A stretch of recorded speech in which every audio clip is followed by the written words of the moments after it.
Did you know the new thyroid guidelines from the American Society for Reproductive Medicine could impact your fertility journey?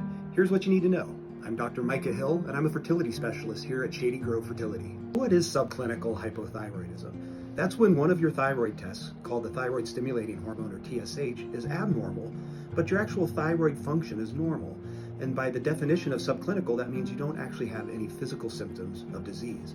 Now, in the past, there was some preliminary evidence that suggested that maybe the risk of miscarriage was slightly higher in these patients, but how has that changed recently? So recently, the American Society of Reproductive Medicine, or ASRM, changed its guidelines on how we both screen for thyroid disease and treat it in patients who are infertile. Under the new guidelines, we no longer need to test all infertile patients for thyroid disease. So if you're coming in without signs and symptoms of hypothyroidism, you no longer need to be screened for it. Also, they no longer recommend that there be treatment for subclinical hypothyroidism for patients undergoing infertility. So this is really good news for patients.